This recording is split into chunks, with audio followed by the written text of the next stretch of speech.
Today we're talking about Annihilation, the new map pack for Call of Duty Black Ops. We have 4 new multiplayer maps: Hangar 18, Silo, Drive-In, and Hazard, and a new zombies map called Shangri-La.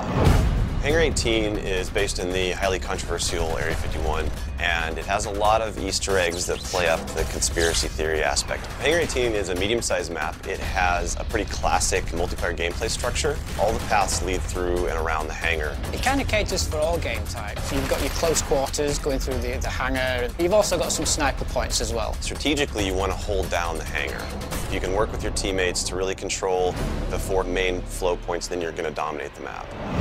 Silo is based on a Russian underground nuclear missile silo construction site. It's probably one of the largest maps in the entire game. Silo favors players who take their time because there's a lot of flank routes and a lot of interconnecting paths.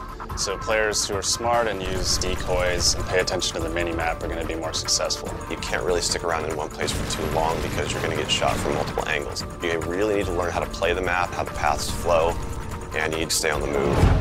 Nuketown was a really hugely successful and popular map with Black Ops, and we wanted to do another map in the DLC that kind of emulates that style of gameplay. Drive-In's a fairly small map, but it does have a variation of battles. You've got the wide open area in the middle, the actual Drive-In itself, but then you do have close quarter battles down the side.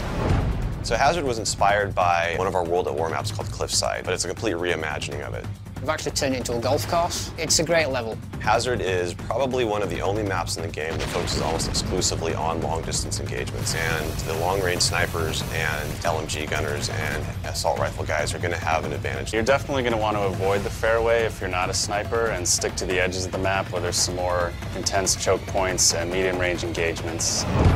The story in Shangri-La is shrouded in mystery. I love to leave it up to the fans to derive their own ideas from it and also discover the facts that we put in there. I hope they really get the sense that we've taken this to just a whole nother level with the new weapons, the new environment, the new ways of getting around the map and things like that. There's a lot of holding areas, escape hatches, and things that let you get out at the last minute, which is a contrast to Call of the Dead, where it was a very wide open map. This is a much tighter map. Don't hold out too long. If things look like they're getting rough, get out of there.